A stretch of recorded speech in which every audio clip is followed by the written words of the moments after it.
So let me start with the business case.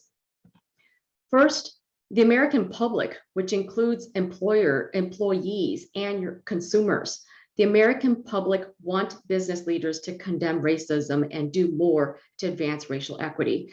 These results are from a poll conducted a few months ago by Just Capital, which is a nonprofit dedicated to stakeholder capitalism. And they did this in anticipation of the 2-year anniversary of George Floyd's murder. What that survey found of Americans is that a whopping 92% of Americans want corporations to promote racial equity in the workplace. 77% believe the best way to achieve that is first by raising the wages of employees to a living wage. And then 68% of them say that of all this opportunity, companies are not doing enough to create real improvements at the workplace. And these sentiments cut across party lines. If you go beneath the headlines and the news headlines and away from the intense polarization of our politics, you'll find that the public desire for racial equity in the workplace is universal.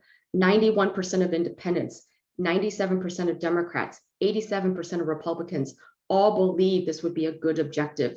And if you're skeptical, I have to say that I actually sat in on one of the focus group meetings hosted by Just Capital, where they had a broad spectrum of workers in the room, and they all reinforced this finding. Now, the desire for companies to do more on racial equity is also shared among all age groups. There's this dominant narrative that it is the young workers today who embrace diversity, equity, inclusion. Yet, as you look at this chart, you'll see that 2/3 of workers at every age care about their employers advancing DEI and public policies, such as protecting voting rights for everyone. What you can see here is the one outlier is that the highest share of demand can be found among millennials who are now in their mid to late 30s and early 40s. Now, for employers who do embrace diversity, equity, inclusion, they will be rewarded by the talent, the ability to attract and retain talent. And as you all know, in this economy right now, workers are at the center of economic growth and economic competitiveness.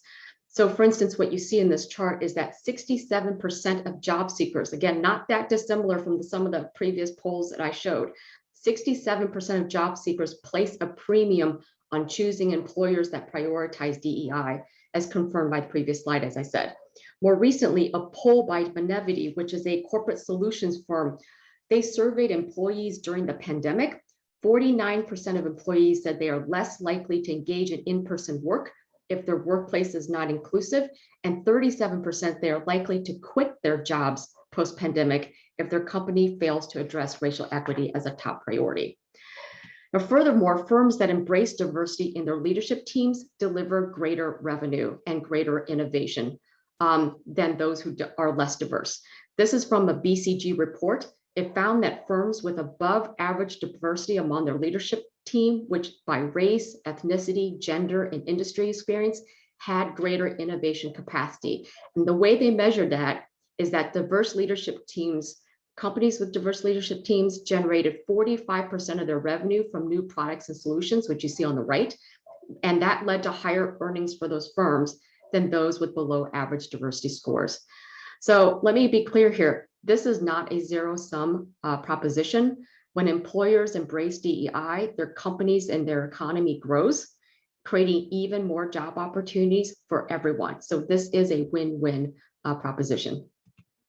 And finally, but not least, I think it's important to note that business action on racial equity is good for Black Americans.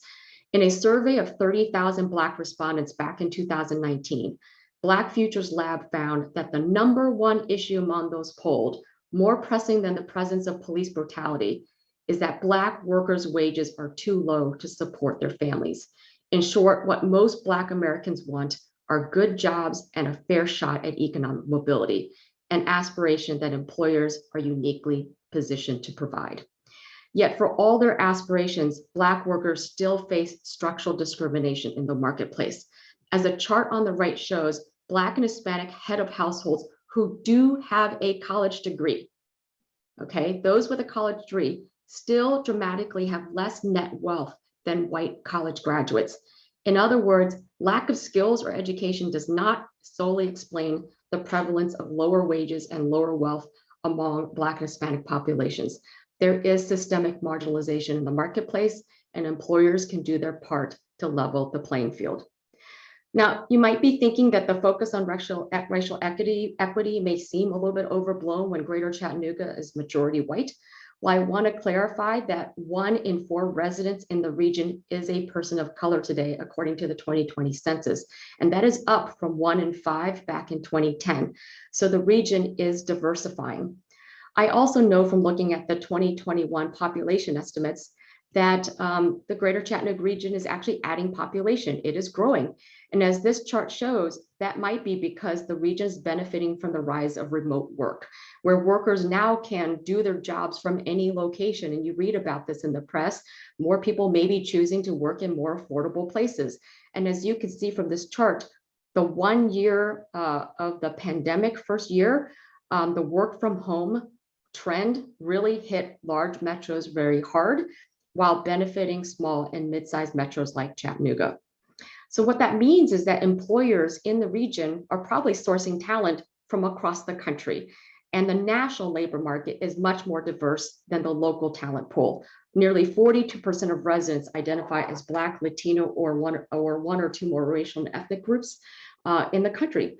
So the bottom line from this entire section is that embracing DEI is good for business, whether you operate locally or whether you operate nationally, with huge upsides to reputation, to brand, to talent attraction and retention, to innovation.